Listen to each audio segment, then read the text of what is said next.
Ce matin du 17 août 2026, Colette Kombari rejoint son service dans une tenue inhabituelle.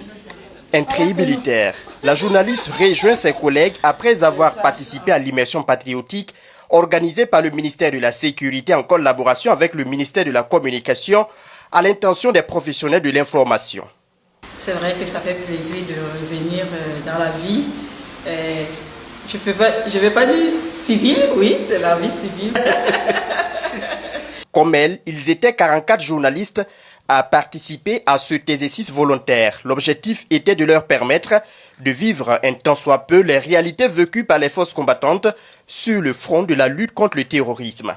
Parmi eux, Abdou Karim Banda qui en ressort fier et déterminé. Cette immersion nous a permis déjà de comprendre un peu déjà comment fonctionnent nos forces de défense et de sécurité sur le terrain pour que le jour où on sera amené donc à les suivre sur le terrain pour couvrir donc des étapes de crise, on puisse être déjà moulé dans la chose. On n'avait pas une perception réelle vraiment du travail que nos FDS font sur le terrain.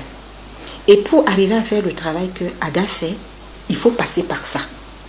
Parce que nous ne serons pas que journalistes, nous serons aussi comme un soldat. Parce que pour être un journaliste de guerre, il faut être formé à la pratique de guerre. Cette immersion, elle a été vraiment une grande expérience. Et déjà, la vie même en caserne et la formation même et pour ce qui est de l'homme de tenue, l'endurance, le civisme, et le patriotisme, le secourisme. C'est surtout les modules qu'ils nous ont enseignés là-bas.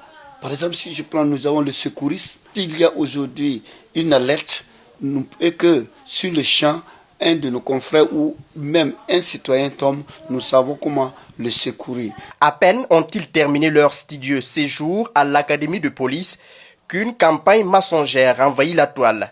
Sur des médias tristement célèbres, il se raconte que les journalistes auraient été enrôlés de force. Jamais, on n'a jamais été forcé. On n'est jamais venu à la rédaction de quelqu'un pour prendre quelqu'un pour aller là-bas.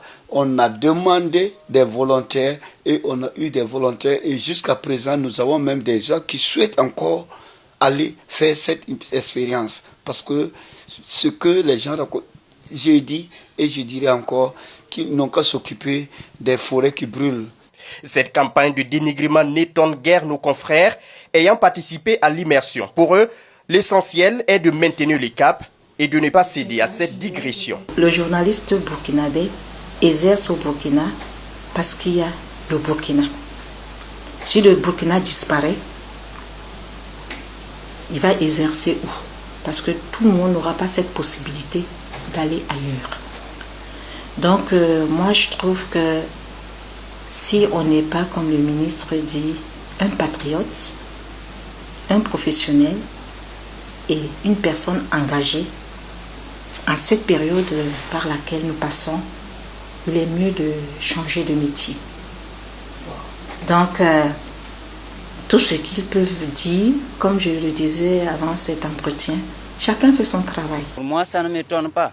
Venant de ces médias, tout ce que le Burkina Faso ou les 3 pays de l'AES poseront comme acte de développement, ils verront cela, ils verront toujours le verre à moitié plein. Et donc, dans le groupe, voilà, à moitié vide. Et dans le groupe, moi, j'ai juste dit aux confrères, au lieu de ne vous contentez pas à les écouter ou à vouloir les rectifier, parce qu'on ne peut pas réveiller quelqu'un qui ne dort pas. C'est sans surprise, parce que déjà quand nous on revenait dans le véhicule, il y a des confrères déjà qui nous lisaient le titre du Figaro par rapport donc à cette immersion, et c'était négatif, parce que eux, il faut comprendre que tout ce qui sera fait dans notre pays, dans l'intérêt des populations burkinabées, sera peint en noir. C'est ce qu'on a constaté depuis le début de cette crise. Quand les autorités burkinabées prennent une initiative salutaire, allant dans le sens de l'intérêt des populations, allant dans le sens de l'intérêt du pays, automatiquement, la réaction de l'impérialisme, c'est de trouver la possibilité de pouvoir peindre cela en noir pour présenter une image négative des autorités burkinabées. Ces professionnels qui ont repris caméra, stylo, dictaphone et clavier gardent une motivation inébranlable. La guerre des armes est l'affaire des militaires, tandis que celle de l'information incombe d'abord aux acteurs des médias. Nos confrères appellent de tous leurs vœux à la pérennisation de l'immersion patriotique au profit des professionnels de l'information. Depuis l'échangeur de Ouaga 2000 et pour la C360, Adrien Digemde.